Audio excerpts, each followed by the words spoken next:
Now may I request our keynote speaker, CMA Goyal sir, to please give his address. Good afternoon, everybody. I hope we had a good lunch and then we are now ready for transformation, not energy transformation, our own transformation. So that's why we kept the session after lunch for transformation. Gentlemen, since morning we have listened to very eminent persons. They shared their views on the ESG. Lot of issues emerged that how really this concept of ESG has emerged over the period, though it is late. That's what the feeling some of the speakers shared with us. But still, nevertheless, it's now a buzzword everywhere, including the corporate world and the government entities as well, and various regulators are also focusing on this. Morning, everybody was mentioning about the Delhi's parts of Delhi or large parts of Delhi submerged in the water and all that. The effect of the visible effect of the environmental degradation or the carbon problems and others. But I think it's not Delhi alone. If you really go through the today's data from the world over, almost half the world is facing this problem today.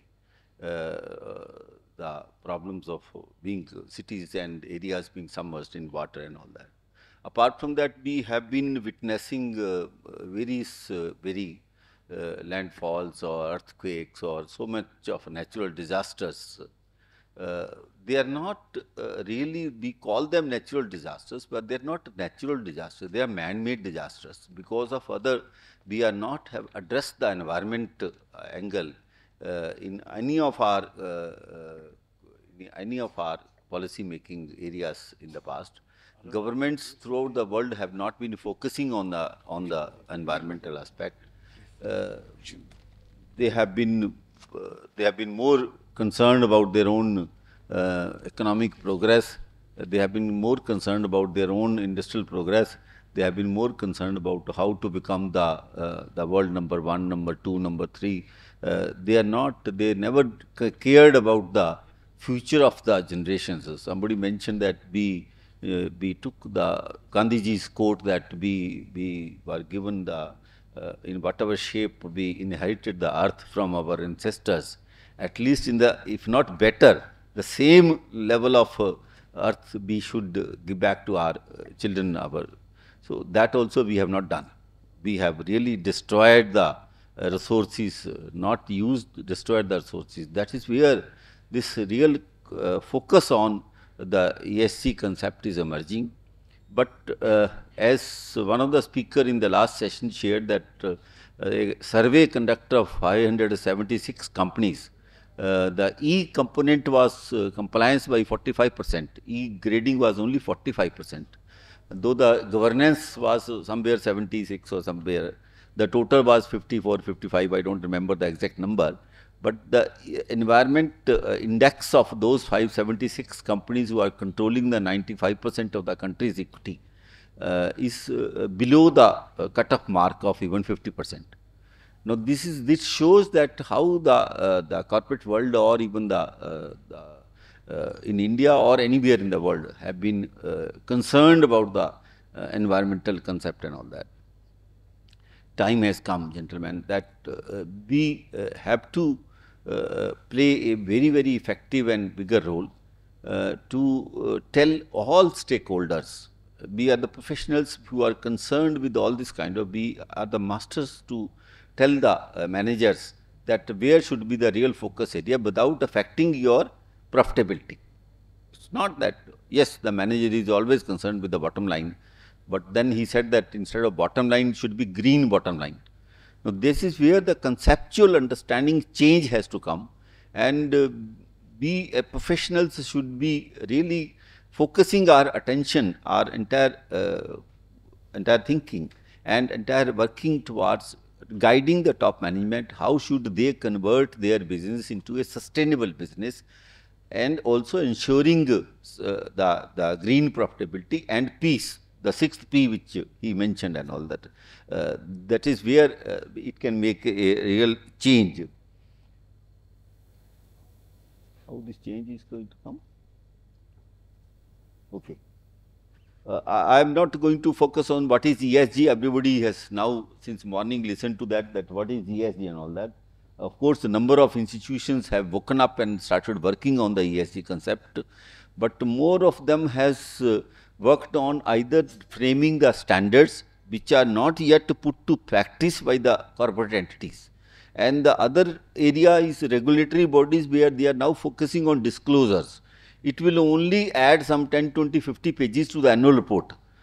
How far the companies, they know, you and me all are very clever how to write a good English and that, and then they will not be able to really focus on the real concerned areas under the ESG. So, BRSR report, if you really see they are still talking about the production wise details, they are talking about the energy transformation details and all that. We already have the energy consumption details as an attachment to the director's report. That disclosure is already made. So, what is the additional disclosure we are asking for that? So, what I am only saying that so far even the agencies whosoever the names I have mentioned, they are either focusing on developing various standards. I have gone through many of those standards. They are not yet been accepted by many countries, many corporate entities. That is number one. The second one is with respect to the disclosures. Every country has, I have a slide to show you that many world over, many countries have made disclosures mandatory, as SEBI has done in India for the listed companies, for the 1,000 top companies that they have started listing. But what is the content to be disclosed, and what is the real back effect on the corporation culture of that type of disclosures? That is where the focus is required.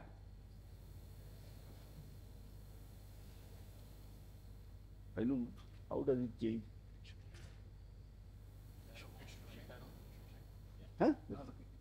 It's changing time. Now, out of this entire list, if you read one by one, everywhere you will have a concern. Each one of the item, we are facing ourselves personally lot of problems.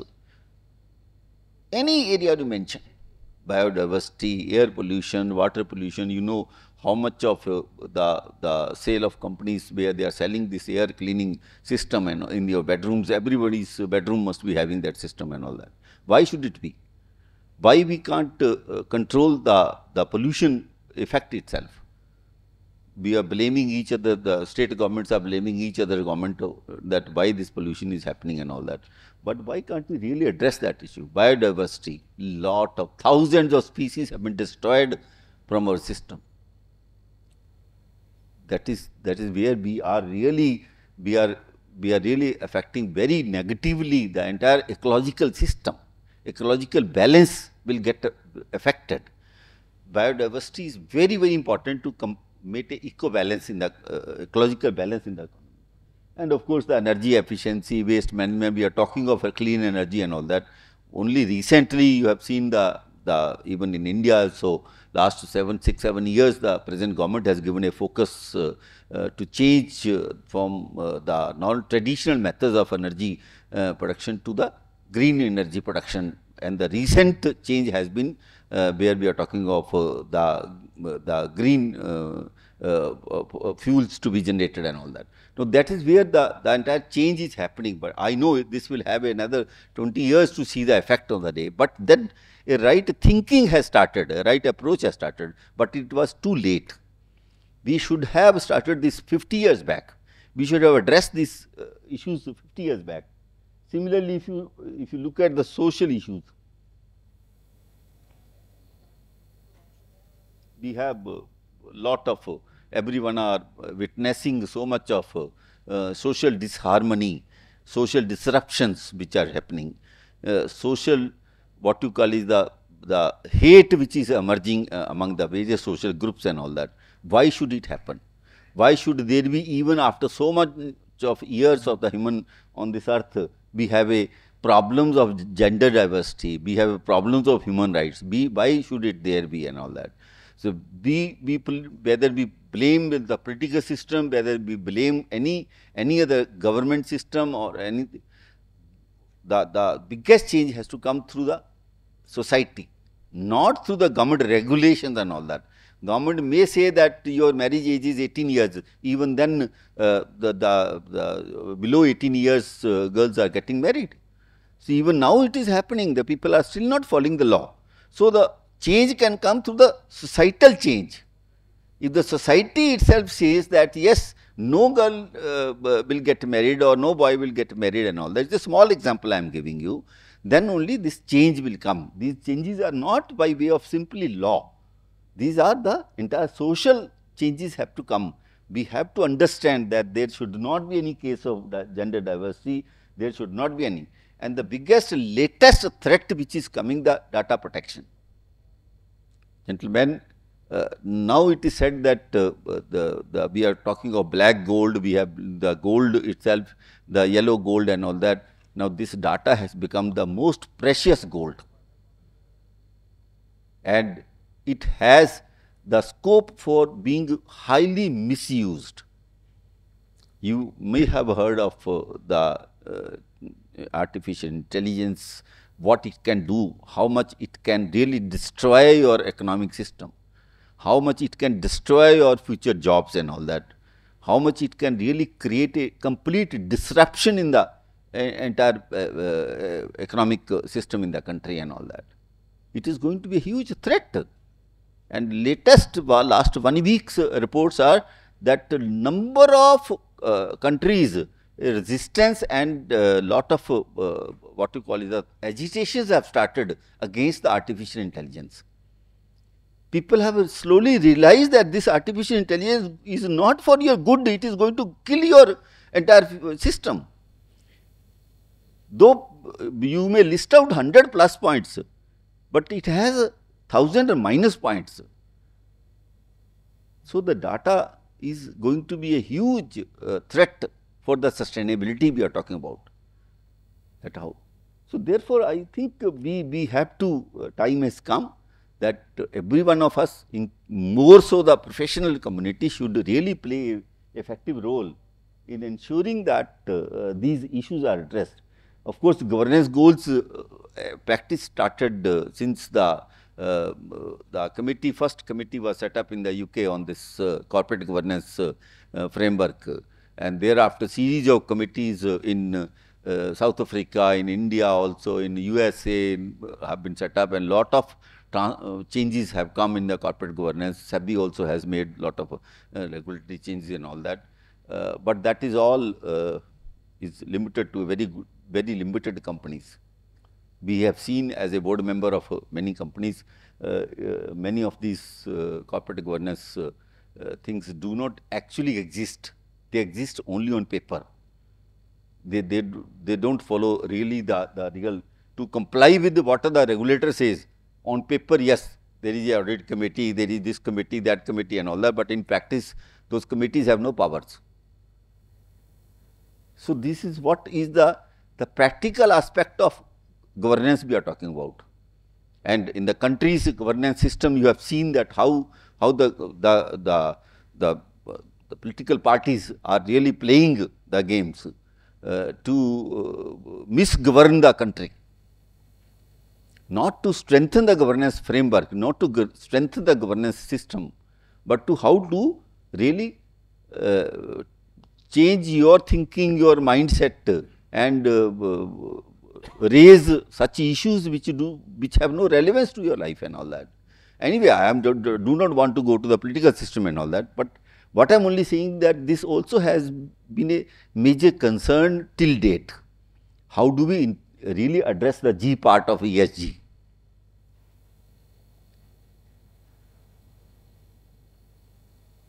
Situation is, as I have shared with you, situation is really grave.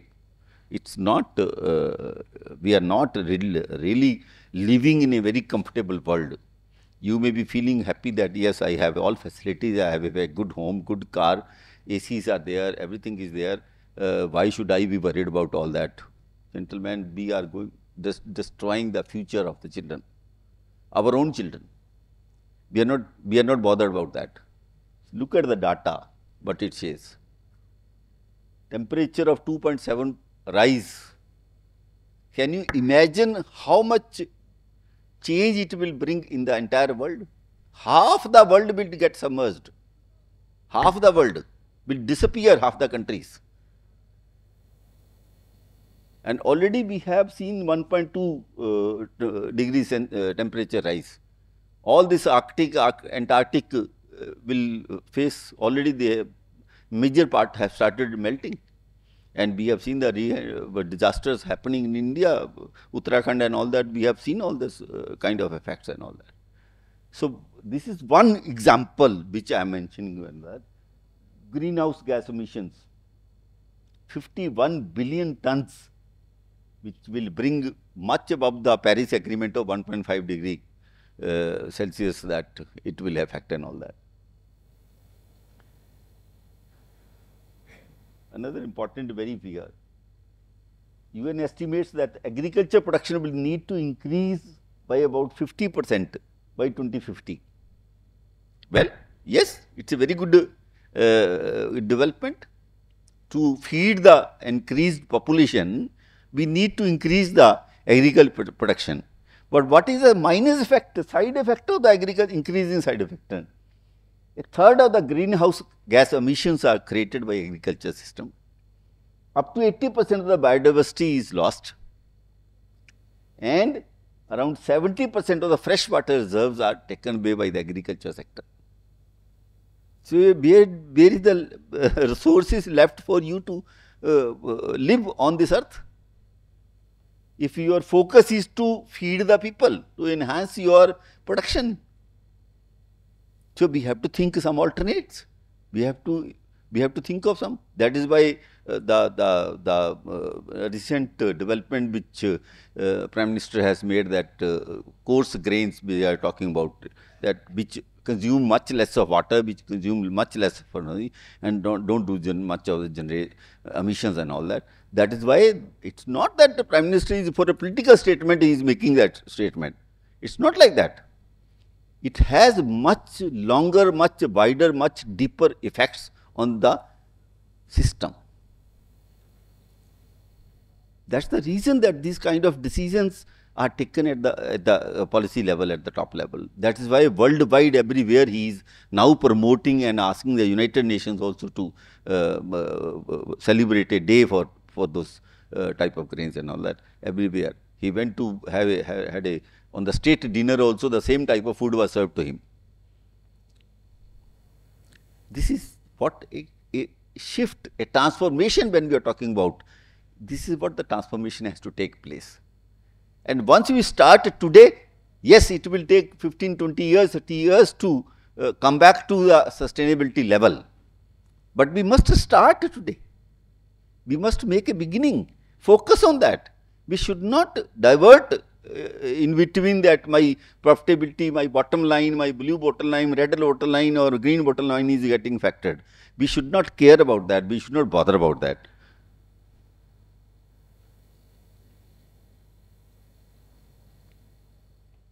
Now, what's the dilemma? Tackling the environmental, ESG impact of the climate change requires huge transformation across all sectors. Everywhere it requires a change. It is not only one sector. We have listed few environmental, social, governance sectors and all that, but if you look at the industrial sectors, if you look at the economic sectors, if you look at the agriculture sector, so every sector requires a transformation. Everywhere you have to address the problem. Progress is being held back by economic, political and regulatory obstacles. People are not understanding that what policies we are making, what future we are generating. We do not think 20 years ahead. We don't announce a system thinking what is going the effect of this after 20, 30, 40 years. We only think, he mentioned about the difference between the objective and the purpose. initial earlier speaker was mentioning, that objective is a short term, purpose is a longer term. So we do not focus on the purpose, we only focus on the objective. This is where the difference comes. And of course, the economic hurdles, economic problems, when the countries like Sri Lanka, Pakistan, or many other African countries are facing the economic debt problems, how do they focus on the ESG? Where is the question of their focusing on the ESG? They don't have food to live on. They don't have money to buy the food, buy the energy, buy anything. And a lot of now stories, I mean, reports are coming, experts reports, that half the African countries are indebted to the China because of they have taken loans from China for about $1 trillion loans. And the China's own debt has risen to a level of 279% of their GDP. And all economic experts are warning again and again to the world that China's economic system is going to explode any day. Their banking system is going to explode any day. Where is the time for them to think of ESG? Their problems are different, their attention is different, their issues are different. Yes, papers are generated, long, very beautiful English is written, everything is, rules are made, regulations are made, not for real implementation, not for real gain. All on the paper, as I told you, 10 pages of the annual report will increase. We will see after 5 years. We are conducting studies of those companies who are now to comply the BRSR report. We have got the list from the SEBI. We are analyzing those companies' reports, that what is the actual effect of those in their companies. And some initial studies have already been done, shared with SEBI, and SEBI has realized that yes, there is not that much of what you call it, the real effect coming in the system and all that. But that's not the time for to share today, and it's too early to talk about that. We will share it. And last is meeting ambitious sustainability targets requires bold, whole of society approach, sustained by long-term government commitment. Where will it come? Every country you are facing change of government. Everywhere you are facing this trouble. The government itself is not sustainable. They are not able to come back to govern. So when there is a frequent change in the government, the government, the new political party coming into the power will think of short term. They will not think of next 50 years. They are not bothered. They don't know we will come back or not. They are not. They are focused only on their 5 years or 4 years, whichever country system says.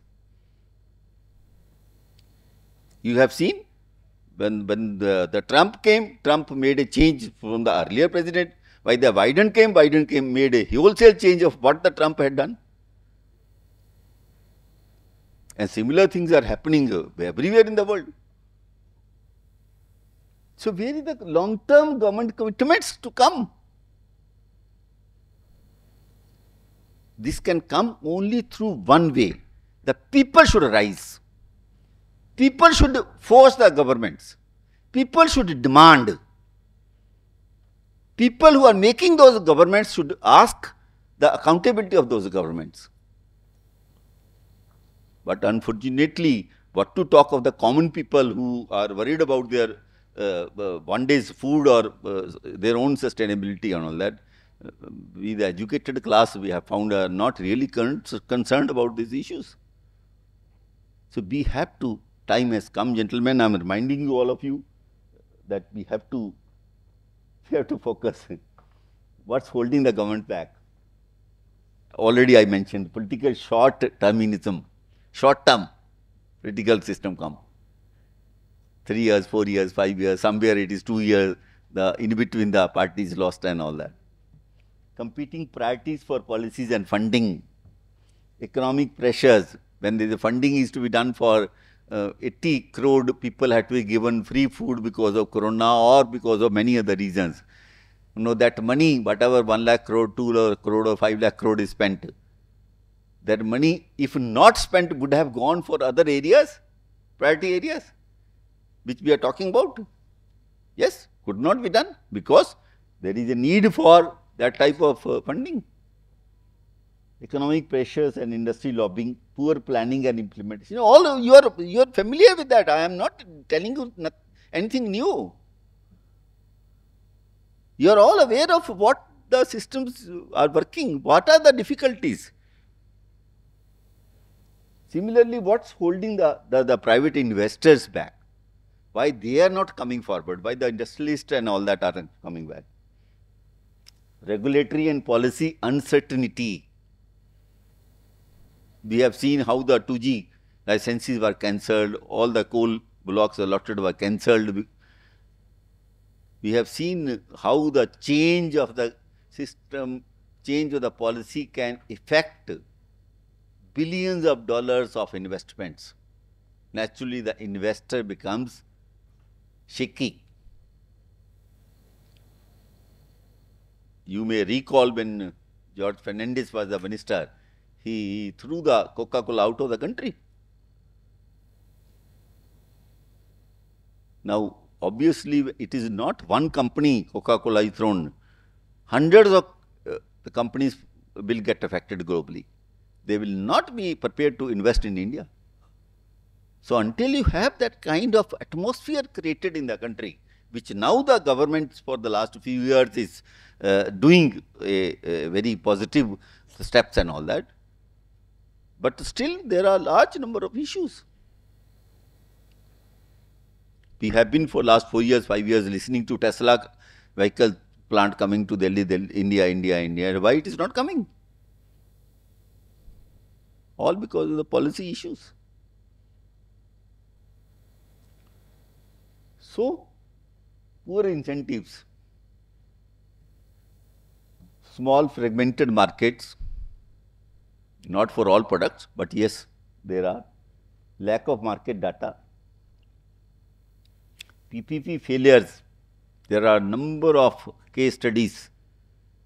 We have right from the English Channel, when the tunnel below the English Channel was made between France and London.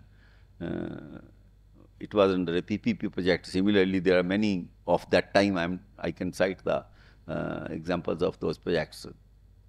There have been hundreds of failures happening. Many reasons. Either you have chosen a wrong partner, either there has been a problem. Now we have seen in the Foxconn, who joined earlier hands with Vedanta, he has now taken back his joint venture. He thought that I have chosen a wrong partner for the chips plant in India. But my investment in the country gets affected. My plan gets affected. So, I will have to address that problem. I will have to see that even whatever the global investor is prepared to invest in all that, or maybe Indian investor is prepared to invest, their problem also should be addressed. If there is a family dispute, I should help them to resolve their family dispute also, because it will help to improve my country's economic system. So, that is the change which has to come.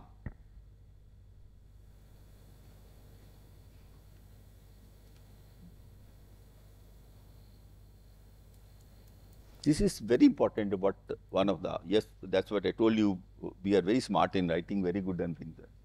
The director of United Nations Development Program, Sustainable Energy Hub, what he said, the current global challenge requires a major transformation of the global economy. Yes, we have been telling, driven by a complete transformation of energy systems across all dimensions of people, society, institutions and the environment.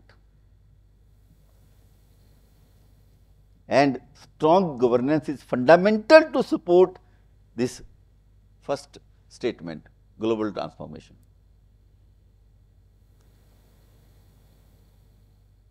This is very important. And if you do some of the, we are aware of some of the case studies of even in the corporate world, not only governance is not relevant to the governing of the political system. When we talk of governance, we talk of governance of all type of entities, be it political, be it non-political. We have examples that in various corporate entities all over the world, where there was a good sustainable corporate governance and a good sustainable management, the companies have really excelled like anything. We have a good example of Tata's in India, we have a good example of Apple, we have good example of Reliance in India and all that, we have good example of many case studies. So, that makes a difference. Then only, so what I thought that I should not end up raising issues, I should also tell that what is required. Provide a detailed action plan with clear accountability. Government, it is for the government to do. Incentivize the ESG compliance. Many countries have started doing it. For example, in India also, we have given incentive for the e-vehicles. That is to incentivize the ESG. We are removing the petrol diesel vehicles and transforming it to the e-vehicles through the incentive given by the government. Similarly, in energy sector also lot of transformation is taking place, lot of change is taking place. I will share that slide which the government has done and all. Boost innovation through increased funding, improve the design and delivery of the green initiatives. Unfortunately, in India we are less spending on the research areas. If you compare the percentage of GDP of the developed countries spending money on research compared to what we are spending, is there is a far difference. And this is very interesting part to understand. Some people do not understand that why should I spend on the research. You know, gentlemen, how a developed country becomes more developed by spending money on research. They generate more technology, they generate better systems, they generate better machines, and then they sell it all over the world. Because nowhere in the world any other country does not have that technology. So, then they dictate those terms, and then they spend more on the research. By another 5 years they change another model. So, then they started talking about that model. So, this way they take the entire world into their pocket. So, spending money on research is the most advantageous, most profitable venture for any economic system.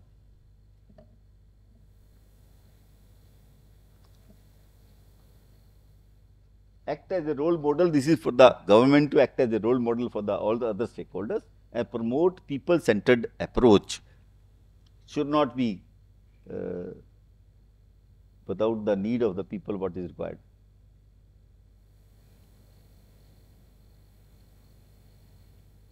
This is what I just again all smaller country like Uruguay is fixing the zero emission target by 2030, whereas the bigger nations, China is talking about 2060, who are real destroyers of the climate. They are talking about 2050, 2060, 2070, who are not destroyers of the nation, talking about 2030, 2035. So, how do you think that this transformation is going to come?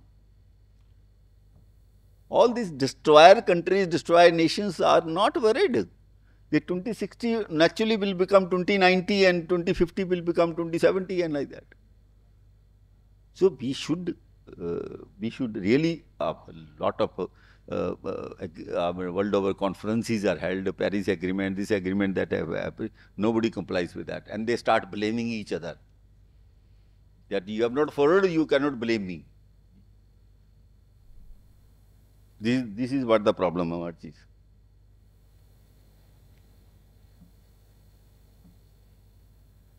This is what I was telling you. Some of the countries have already made it mandatory about the ESG disclosures. I need not repeat the entire thing.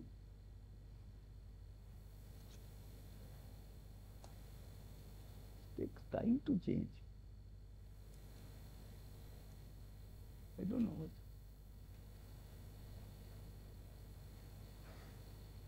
This is as per the today's session's topic, energy transformation. Now, obviously, we read the director of UNDP's Energy Hub statement that energy transformation is most important to achieve the sustainability. So, if you want sustainable development, there are two major challenges which are energy poverty and climate change.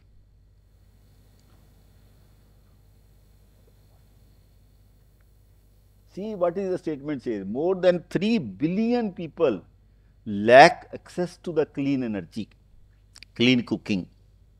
We have seen in India how many people use firewood and all those means to cook for the cooking.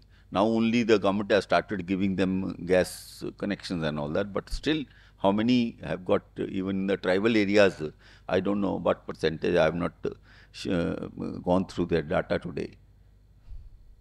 But 3 billion people out of 7.5 billion people in the world, 8 billion people in the world, 3 billion do not have. This may be underestimated target. The indoor, what is the effect is that it really affects the life of the people and millions of people die because of this. We know all that. We have seen the earlier life in all that. You have adopted all these sustainability goals, but largely they have not been put to practice. The targets were very near to 2030 and all that, but 2030 is coming. We are already sitting on 2023. 7 years, no time. SDG 7 is talking about the affordable and the clean energy. One of the, out of the 17 SDG goals, one of the goal was on the affordable and clean energy. Energy, in any case, all of us understand energy is very important for our day-to-day life. Life on earth is not possible without energy. We have seen if 1 week sun does not appear, how much we start feeling uncomfortable. So energy is the, what you call it, the real life generating component, propeller of generating life on earth. Without energy, neither plants nor animals nor human beings, nothing is possible. So we have to really focus on that. It is important, it is fundamental for our development.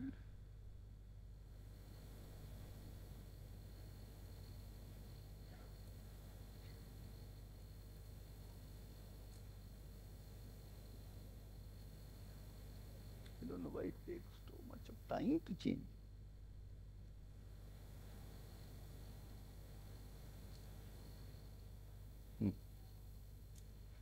This was the target given by the United Nations Development Program, and you can study the data and understand how much is done in all this. Only now in India also we have started giving a focus on the renewable energy sources, and Prime Minister has made a huge target of generating some big energy through the renewable energy sources, and huge investment. We have seen the world's largest solar power plant is put in Gujarat today. So that type of transformation is taking place, but this has already started. This has started just 4, 5 years, 6 years back. We will take another 30 years to make a change.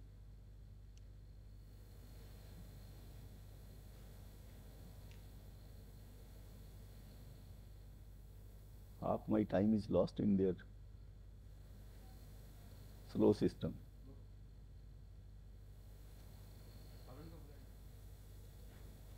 These are some of the missions which earlier slide was showing. It doesn't matter.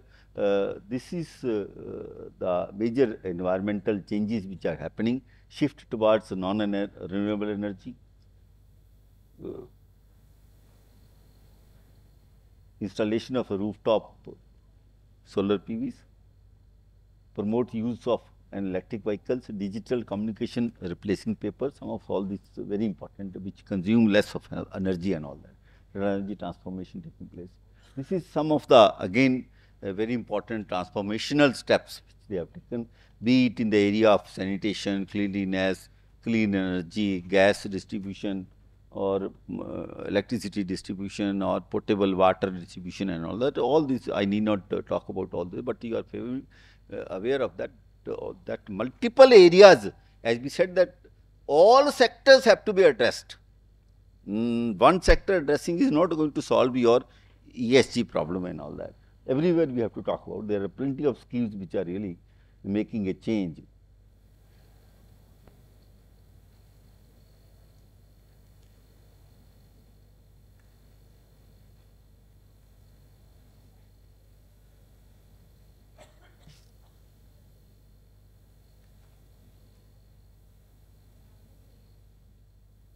Is but I feel that there is a need for a 360-degree change in the approach, where we need to go beyond environment issues and develop tools for the ESG data management, prepare for the ESG reporting properly and all that, and manage the emissions happening. In many cases, emissions are not even measured, and similarly, in terms of the institutional framework, a lot of institutions have to work towards this mission of this is what I was talking about, the ESG BRSR report.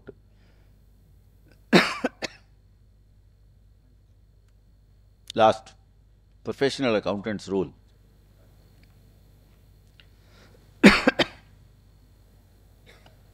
Change yourself from a cost accountant to energy accountant. Focus on that. Measure and analyze the energy consumption. Help achieve globally consistent metrics. In one case, I was in one of the program, one of the director of finance of the company, he shared his experience that our cost auditor was assigned a special task by the board to study their captive power generation activities and all that, and then understand where the efficiency and cost management to be improved. And he said that the report given by the auditor was examined in the board, and majority of the suggestions were implemented, and it resulted in a saving of about 8 crore rupees a year. Now, this is one example from one unit that the company has shared, that now 8 crore per year, it would have in another 50 years would have become 500 crore, 400 crore, 600 crore. That's one change. So, what I am saying, the professional accountant can really, if they focus on this, can really make a difference and all that. We don't focus on that. We are not concerned how much waste management is happening, what is the pollution company is generating and all that. Why spending little money in handling those pollution areas, handling those waste management areas? It can give a long-term sustainability to the company, to the society, and bring peace and all that.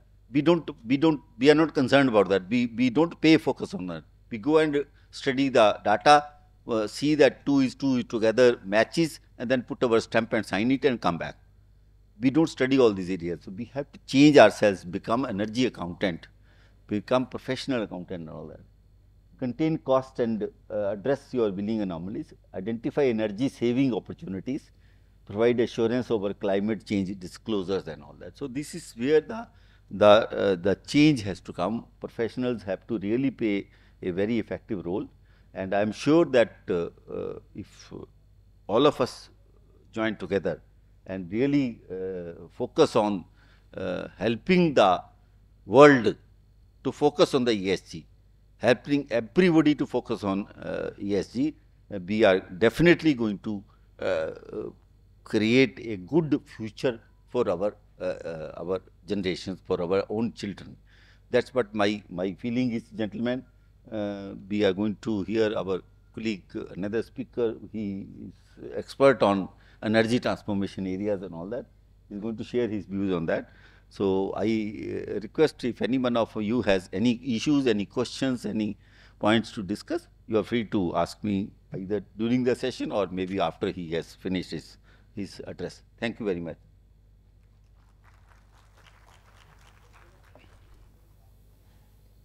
Thank you, sir, for such an engaging presentation. Very insightful.